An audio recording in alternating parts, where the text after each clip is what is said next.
To kick off the night, our next speaker is Jim Barber. In his presentation tonight, Jim will take you on a trip. Not a trip through space, but a trip through time. Please help me welcome ATM Gold Jim Barber!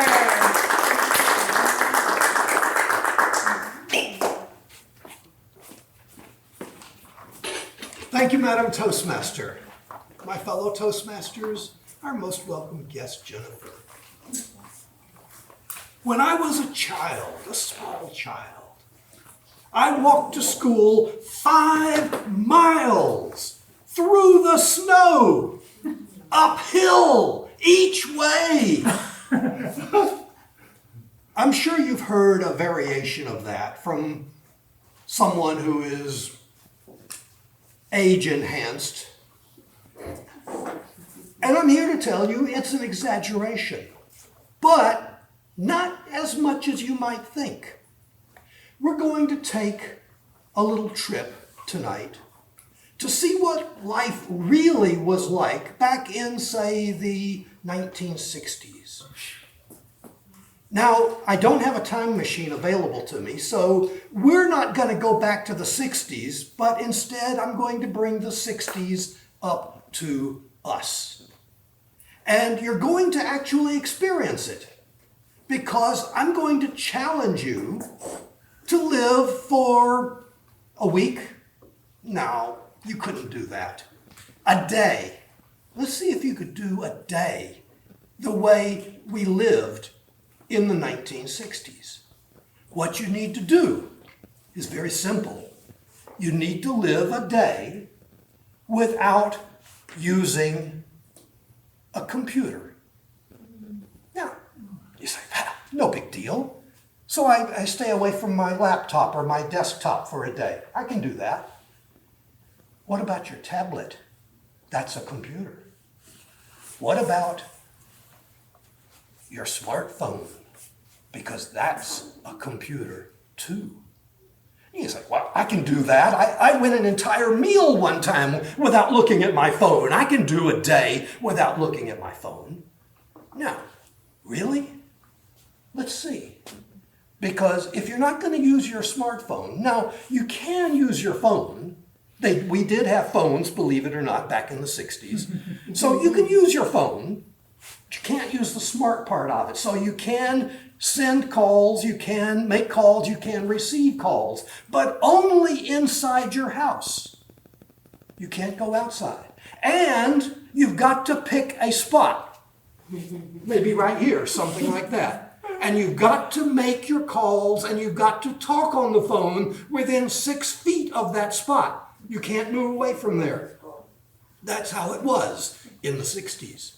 Now, of course, if you leave the house, now you've got a problem because you can't take your phone with you. If you want to make a phone call, you have to find a pay phone. It's called a pay phone because you have to pay to make a call. If you want to make a local call, adjusting for inflation, you need 50 cents to make that local call. Even if it turns out to be a wrong number, too bad. So you better have a bunch of quarters going for you. And that's assuming it's a local call. If you want to call long distance, let's say you want to get to Opelika, that's going to take more money. $2, $3, $5 maybe to make a 3-minute call to the foreign capital of Miami. This cuts down on phone calls. But let's say you do make a phone call to somebody and you get through to them and you talk to them and they say, oh, you need to go to some area up in Pompano Beach. How do you get there? You can't whip out your phone. You can't use GPS, you can't use Google Maps. You have to take out a folding map, unfold it, trace where you want to get to, where you are now, see what the major roads are, figure out a way to do it, memorize it, or write it down someplace so that you can get to that location. Now, of course, it's a good idea to call ahead of time to make sure that they're still open, because you can't go on the internet to see what their hours are. There is no internet. You have to call to see if they're going to be open when you get there. This is getting a little complicated. Now again, back on the phone, you can use the phone. Let's say you want to call Nick. Do you have Nick's phone number memorized? Of course not. Probably not. So, not a problem. You can't use your contact information. So, you go to the phone directory and you look in the phone directory. Well, that's pretty straightforward. Anybody can do that, except there are more than a couple of Nick Smiths listed in the phone directory. And so you've got to go through the few hundred N Smiths, Nick Smiths, Nicholas Smiths, trying to find the one that is appropriate to you so that you can make the phone call so that you can talk to Nick. It's probably easier to talk to Cecilia. Of course, let's say you're preparing for a Toastmaster speech. You can't look it up. Sabina just indicated, Google it. Google debates. Well, you can't Google.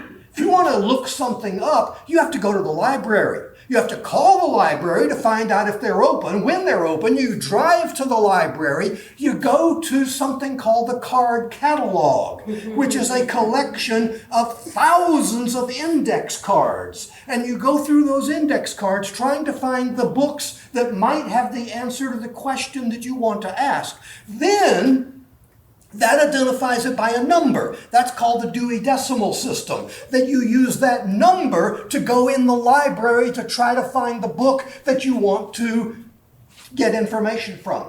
You're going to have to write it down because you can't take a picture of it. We did have cameras back in the 60s, but if you want to take a picture, and you can use your phone if you want to take a picture, you can't look at it immediately afterwards to see if it took. You've got to hide it. You've got to take it to the drugstore. Then you've got to go back to the drugstore 3 days later to get your phone back so that you can look at it to see if the picture that you took actually came out. It was a challenge back in the 60s. I've only scratched the surface of what you can do or what you have to do if you can't use a computer. And you may be thinking, incredible. How did they survive doing something like that? Something else to think about. In the 60s, America sent a man to the moon and safely brought him back using the very technologies that I just talked about tonight. Madam Toastmaster.